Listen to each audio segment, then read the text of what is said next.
সময় হলে আল্লাহ অবশ্যই ধরবেন।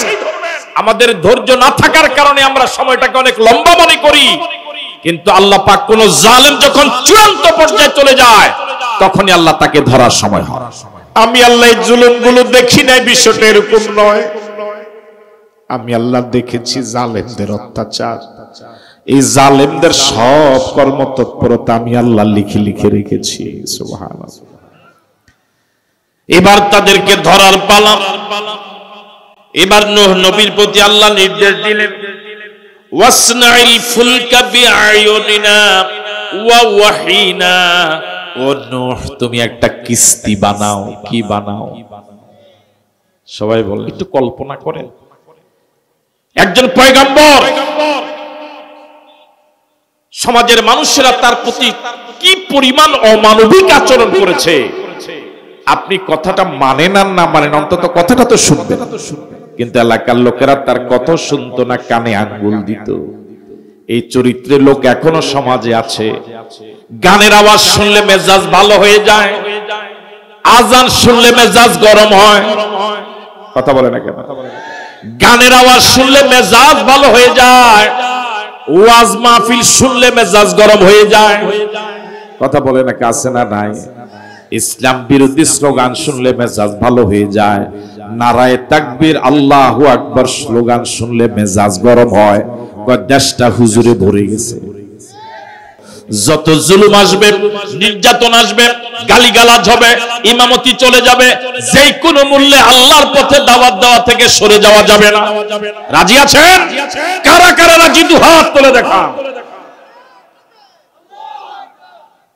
ইন্নাকা আনতাল আলিমুল হাকিম রাব্বিশরাহ লি সাদরি ওয়া ইয়াসসির লি আমরি ওয়াহলুল উকদাতাম মিন লিসানি ইয়াফকাহু কওলি।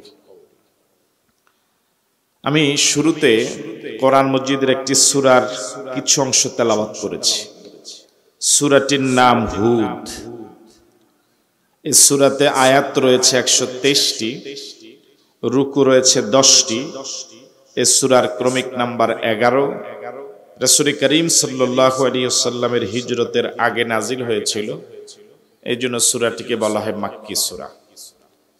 আমি আবারও বলি, একটু মনোযোগ দিয়ে শুনুন, এরপরে জবাব দেওয়ার চেষ্টা করুন। সূরার নাম হুদ, আয়াত 123, রুকু 10, ক্রমিক নাম্বার 11, সূরাটি মাক্কি।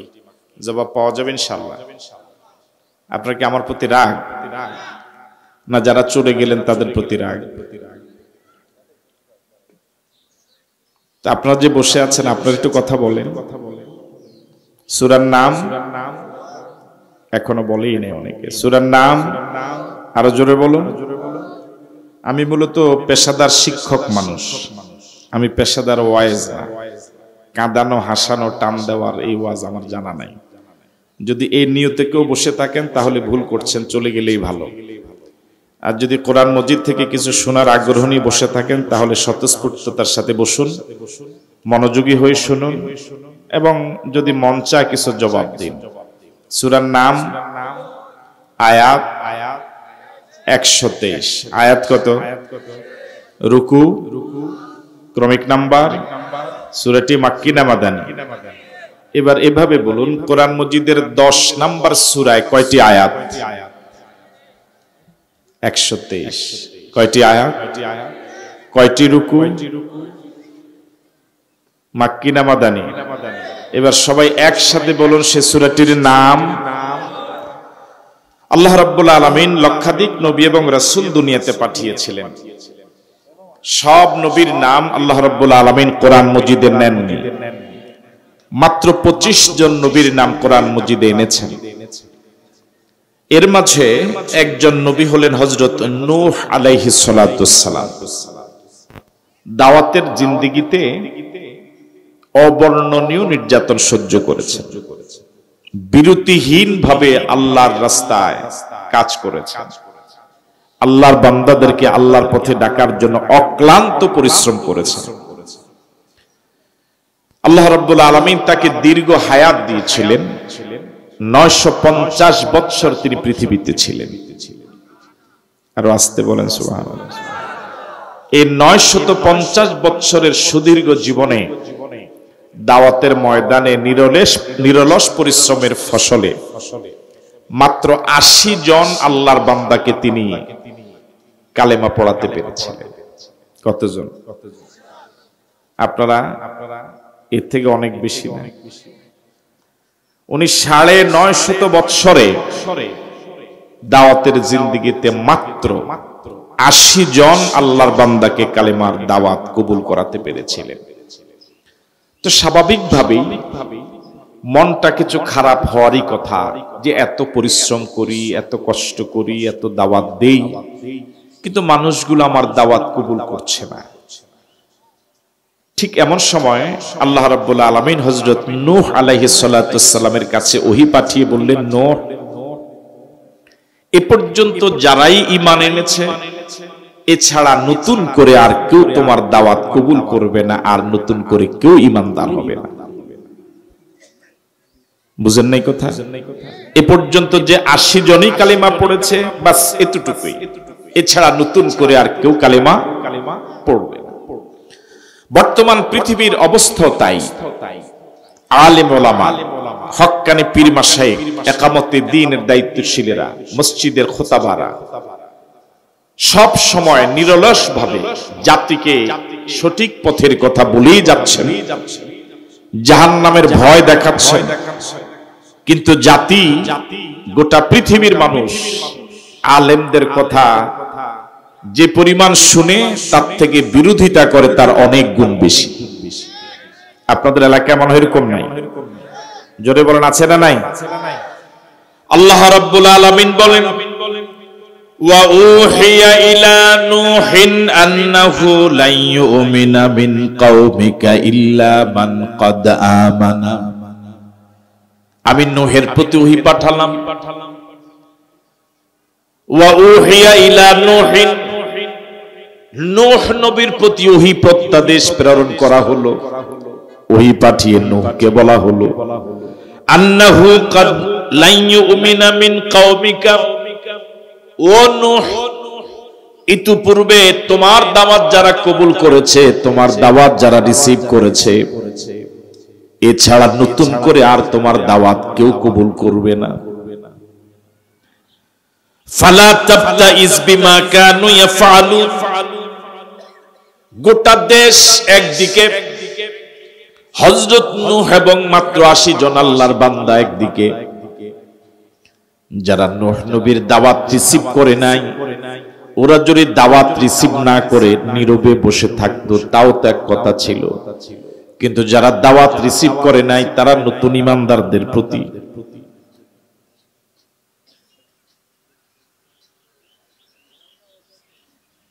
এটা ওনাদেরকে দিয়ে বলা।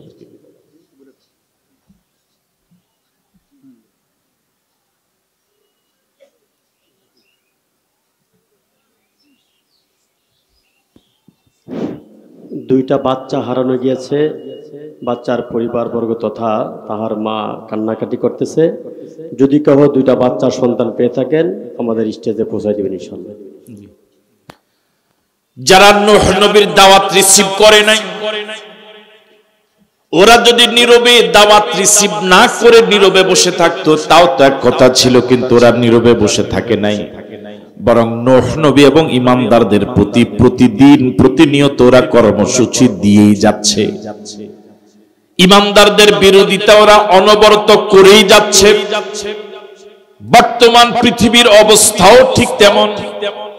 উলামায়ে কেরামের কথা যারা শুনে না, ইকামতি দিন কায়েমের আন্দোলনে যারা শরীক হয় না, তারা ইসলামী আন্দোলন, ইকামতি দিন, হক্কানি পীর মাশায়েখ, আলেম ওলামার বিরুদ্ধে প্রতিদিন প্রতি সময় তত্ত্ব সন্ত্রাস, গালিগালাজ, নির্যাতন অব্যাহত রেখেছে। খুব আস্তে বলেন, মাইর আসতে পারে, জোরে বলেন, ঠিক নয় কি? আল্লাহ রাব্বুল আলামিন নূহ নবীকে সান্ত্বনা দিয়ে বলেন, ফালা তাবতাইজ বিমা কানু ইয়াফআলুন। ও নূহ, চিন্তিত হয়ো না, মন খারাপ করো না। তোমার বিরোধী যারা, ঈমান বিরোধী যারা, ওরা যে কর্মসূচি দেয়, প্রতিদিন যে কর্মসূচি পালন করে, যে মিছিল মিটিং করে, তাদের এই গণজোয়ার দেখে তুমি ভয় যেও না, বরং বাতিলের আস্ফালন খুব বেশি দিন নয়, হকের স্থায়িত্ব দীর্ঘ। ঠিক নয় কি? বাতিলের হুমকি ধমকি মাত্র কিছু সময়ের জন্য, চূড়ান্ত বিজয় ইমানদার। চূড়ান্ত বিজয় কার? আরো জোরে বলেন কার? হযরত নূহ নবী দাওয়াতের ময়দানে চরম কষ্ট করেছিলেন। সূরা নূহে আল্লাহ রাব্বুল আলামিন সে কথাটা এত সুন্দরভাবে বললেন, ক্বালা রাব্বি ইন্নী দাউতু কওমি লাইলান ওয়া নাহারা। ও আল্লাহ, আমি আমার স্বজাতিকে তোমার প্রতি দাওয়াত দিয়েছি, দিনেও দিয়েছি, রাতেও দিয়েছি। একটু মনোযোগ দিয়ে শুনেন, কি আবেগপ্রবণ কথা হযরত নূহ। কত আবেগে কথা বলছেন আল্লাহর সাথে। বলছেন ক্বালা রাব্বি ইন্নী দাউতু কওমি লাইলান ওয়া নাহারা। ও আল্লাহ, নবুয়তের দাওয়াত দায়িত্ব দেওয়ার পর আমার স্বজাতিকে তোমার পথে আমি দাওয়াত দিয়েছি, শুধু দিনে দেই নাই, রাতেও দিয়েছি। শুধু রাতে দেই নাই, দিনেও দিয়েছি। তার মানে অনবরত আমি স্বজাতিকে দাওয়াত অব্যাহত রেখেছি। বারবার তাদেরকে বলার চেষ্টা করেছি, এ পথে যেও না, এটা জাহান্নামের পথ। এ পথে যেও না, এটা জাহান্নামের পথ। এ পথে যাও, এটা জান্নাতের পথ। এ পথে চললে পরে দুনিয়াও শান্তি, আখিরাতও মুক্তি। এ পথে গেলে দুনিয়াও বরবাদ, আখিরাতও বরবাদ। তাদেরকে বারবার বলার চেষ্টা করেছি, কিন্তু রেজাল্ট কি দাঁড়ালো? ফালাম ইয়াজিদহুম দুআই ইল্লা ফিরারা। ও আল্লাহ, আমি যতই তাদেরকে ডাক দিয়েছি তোমার পথে আসার জন্য, তারা তোমার দিকে আসে তো নাই, বরং তারা উল্টা দ্রুততার সাথে পিছনে পলায়ন করেছে। আমি যত সামনে ডাকি তারা তত পিছনে পলায়। এই চরিত্রের লোক এখন সমাজে আছে না নাই? আপনার কি রাগ আমার প্রতি? কথা বলেন। আল্লাহ কি আপনাদেরকে জবান দেয় নাই? এতক্ষণ দোকানে বসে থাকলে কি এভাবে চুপ থাকতেন? তো কথাই বলেন না, কি অবাক করা কথা। এই চরিত্রের লোক বর্তমান সমাজে আছে না নাই? উলামায়ে কেরাম যতই ডাকে ওরা ততই পালায়, আছে না নাই? আমার ভাইরা, মসজিদের খতিব, মসজিদের ইমাম সাহেবেরা, উলামায়ে কেরাম, হক্কানি পীর মাশায়েখ দেশ এবং জনগণকে যতই সামনে ডাকে, সামনে আসে অল্প কয়েকজন, পিছনে পালায় হাজার হাজার নয় লাখ লাখ। তাহলে আগের ওই অবস্থার সাথে বর্তমান অবস্থার মিল আছে না নাই? ফালাম ইয়াজিদহুম দুআই ইল্লা ফিরারা। ও আল্লাহ, আমার ডাক ওদের পলায়ন পরতাই বৃদ্ধি করেছে। আমার ডাক ওরা শুনে নাই, আমার ডাকে ওরা সামনে এসে সাড়া দেয় নাই, বরং সামনে যত এসেছে পিছনে তত দ্রুততার সাথে পলায়ন করেছে। ওয়া ইন্নী কুল্লামা দাউতুহুম লিতাগফিরা লাহুম জাআলু আসাবিআহুম ফি আযানিহিম ওয়াস্তাগশাউ সিয়াবাহুম ওয়া আসাররু ওয়াস্তাকবারু ইস্তিকবারা। আল্লাহ, আমার এলাকার লোকেরা আমার প্রতি এমন অমানবিক আচরণ করেছে, আমার কথা ওদের কাছে এত বিরক্তিকর, এত খারাপ ঠেকেছে। আমি যখন হাটে বাজারে, পথে প্রান্তরে, শহরে বন্দরে, অলিতে গলিতে তোমার পথে ডাক দেওয়ার জন্য কথা বলা শুরু করতাম, আমার কথা ওরা শুনতে চাইতো না, বরং আমার কথা যেন কান দিয়ে না ঢোকে এই জন্য ওরা কানে আঙ্গুল দিত। নাউজুবিল্লাহ বললেন। একটু কল্পনা করেন, একজন পয়গম্বর, সমাজের মানুষেরা তার প্রতি কি পরিমাণ অমানবিক আচরণ করেছে। আপনি কথাটা মানেন আর না মানেন, অন্তত কথাটা তো শুনবেন। কিন্তু এলাকার লোকেরা তার কথা শুনতো না, কানে আঙ্গুল দিত। এই চরিত্রের লোক এখনো সমাজে আছে। গানের আওয়াজ শুনলে মেজাজ ভালো হয়ে যায়, আজান শুনলে মেজাজ গরম হয়। কথা বলে না কেন? গানের আওয়াজ শুনলে মেজাজ ভালো হয়ে যায়, ওয়াজ মাহফিল শুনলে মেজাজ গরম হয়ে যায়। কথা বলে না, আছে না নাই? ইসলাম বিরোধী স্লোগান শুনলে মেজাজ ভালো হয়ে যায়, নারায়ে তাকবীর আল্লাহু আকবার স্লোগান শুনলে মেজাজ গরম হয়। দেশটা হুজুরে ভরে গেছে। আপনারা কি আছেন না গেছেন? এখানে আছেন? এখানে ইউটিউবের যেমন খারাপ, এই চরিত্র ওদের মুরিদ তো এখনো সমাজে আছে, ওই মুরব্বীদের কর্মী এখনো সমাজে। শুধু তাই নয়, আল্লাহ রাব্বুল আলামিন বলেন জালু আসাবিয়াহুম ফি আযানিহিম, ওরা কানের ভিতরে আঙ্গুল ঢুকিয়ে দেয় যাতে করে তোমার কথাগুলো ওরা শুনতে না পায়, আমার কথাগুলো যেন ওদের কানে না যায়। আমার শুধু কথাটাই ওদের কাছে আপত্তিকর ঠেকে নাই, বরং আমার চেহারাটা ওদের কাছে বিরক্তিকর। ওয়াস্তাগশাউ সিয়াবাহুম, ও আল্লাহ আমি যখন হাটে বাজারে পথে প্রান্তরে রাস্তাঘাটে বের হতাম, ওরা মেয়ে লোক দেখলে চেহারা মেজাজ ভালো হয়ে যায়, ওরা বেগানা মহিলা দেখলে ওদের মেজাজ ভালো, অশ্লীল দৃশ্য দেখলে ওদের মেজাজ ভালো। কিন্তু যেই না মাত্র আমি নবী নূহ নবীর চেহারা ওরা দেখে, আমার চেহারাটা ওরা দেখতে চাইতো না, বরং কাপড় দিয়ে ওরা আড়াল করে অন্যদিকে চলে যেত। নাউজুবিল্লাহ বলুন।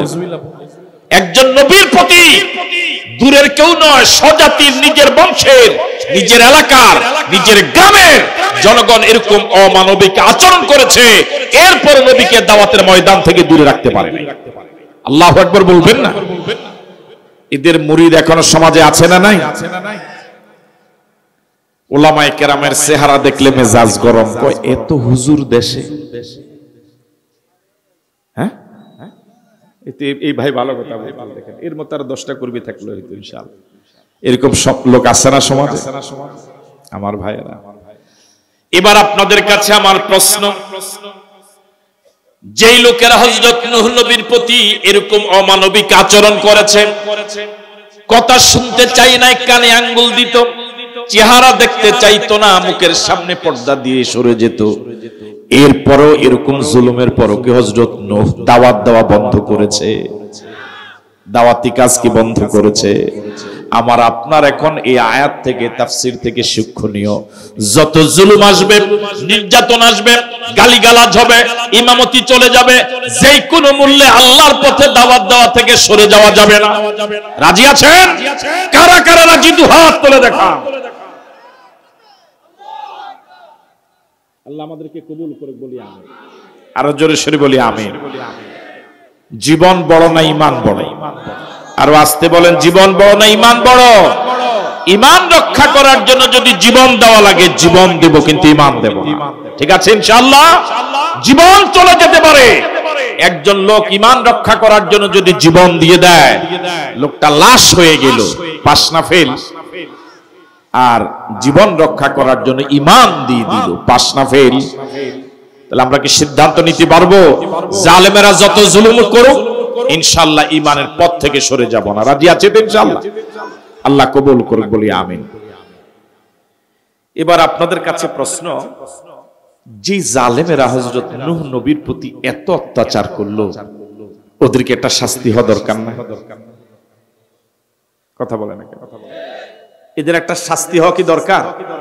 বর্তমান পৃথিবীতে জালেমেরা যে পরিমাণ জুলুম করছে, আপনারা কি মনে মনে চান না এই জালেমদেরকে আল্লাহ কেন ধ্বংস করে না? এরকম কি মনে মনে চান না? এই যে ইসরাইল গাজার লোকদের প্রতি এমন অমানবিক আচরণ করছে, আপনারা কি চান না গাজাটা, ইসরাইলটা ধ্বংস হয়ে যাক? তো হযরত নূহ নবীর প্রতি যারা এরকম অত্যাচার করলো, তাদেরও তো একটা শাস্তি হওয়া দরকার। দরকার? এখন তাদেরকে আল্লাহ পাক শাস্তি দিবেন।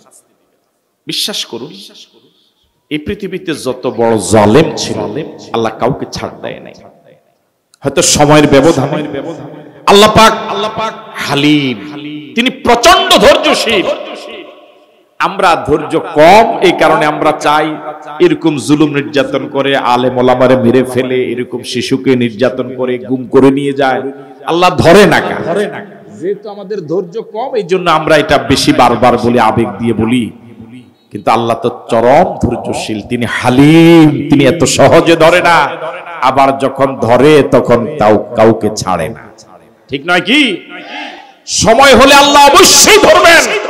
আমাদের ধৈর্য না থাকার কারণে আমরা সময়টাকে অনেক লম্বা মনে করি, কিন্তু আল্লাহ পাক কোন জালেম যখন চূড়ান্ত পর্যায়ে চলে যায়, তখনই আল্লাহ তাকে ধরার সময় হয়।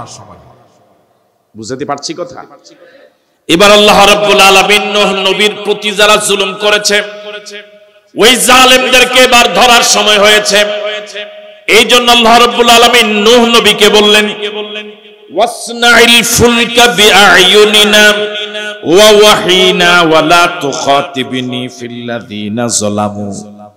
ও নূহ, যারা তোমার প্রতি এরকম জুলুম করলো, তোমার কথা যারা শুনতে চাইলো না, কানে আঙ্গুল দিল, তোমার চেহারা যারা দেখতে চাইলো না, মুখের সামনে পর্দা দিল, আমি আল্লাহ বিষয়গুলো দেখি নাই, বিষয়টা এরকম নয়। আমি আল্লাহ সব দেখেছি, আমি হিসাব রাখি নাই, বিষয়টা এরকম নয়। আমি আল্লাহ সব তন্ন তন্ন করে হিসাব রেখেছি। আল্লাহ, আমি হিসাব রাখি নাই, বিষয়টা এরকম নয়। আমি আল্লাহ জুলুমগুলো দেখি নাই, বিষয়টা এরকম নয়। আমি আল্লাহ দেখেছি জালেমদের অত্যাচার, এই জালেমদের সব কর্মতৎপরতা আমি আল্লাহ লিখে লিখে রেখেছি। সুবহানাল্লাহ। এবার তাদেরকে ধরার পালা। এবার নূহ নবীর প্রতি আল্লাহ নির্দেশ দিলেন, ওয়াসনাইল ফুলকা বিআয়ুনিনা ওয়া ওয়াহিনা।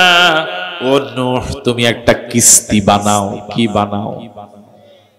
সবাই বলেন। আপনাদের এলাকায় তো কিস্তি আছে, মানে যে নদী টদি আছে তো এখানে।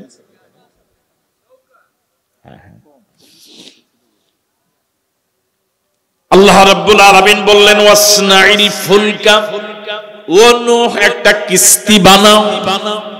কিস্তিটা তোমার ব্রেন প্রসূত ভাবে বানানো যাবে না। বিআয়ুনিনা ওয়া ওয়াহিনা, আমি আল্লাহ প্রত্যক্ষ মদদে, আমি আল্লাহর নির্দেশনা। সুবহানাল্লাহ। আমি আল্লাহ যেভাবে বলি এভাবে বানাও, আমি আল্লাহ যেভাবে প্রত্যাদেশ নাজিল করি এভাবে বানাও। ওয়ালা তুখাতিবিনি ফিল্লাযিনা যালামু। ও নূহ, তোমাকে অগ্রিম আমি বলে দিচ্ছি, ইন্নাহুম মুগরাকুন, যারা তোমার প্রতি সুদীর্ঘ কাল ধরে জুলুম অব্যাহত রেখেছে, আমি আল্লাহ ওদেরকে ছেড়ে দেব না, বরং ইন্নাহুম মুগরাকুন, তারা সকলেই ডুবে মরবে। আল্লাহু আকবার বলুন। আমি আল্লাহ পানিতে ডুবাইয়া সব জালেমকে শাস্তি দিব। সে আল্লাহ এখন আছে না নাই? এবার বলুন তো, সব ক্ষমতার মালিক কে? আওয়াজ দিয়ে বলুন আল্লাহ। আরো জোরে বলুন আল্লাহ। আরেকবার বলুন আল্লাহ।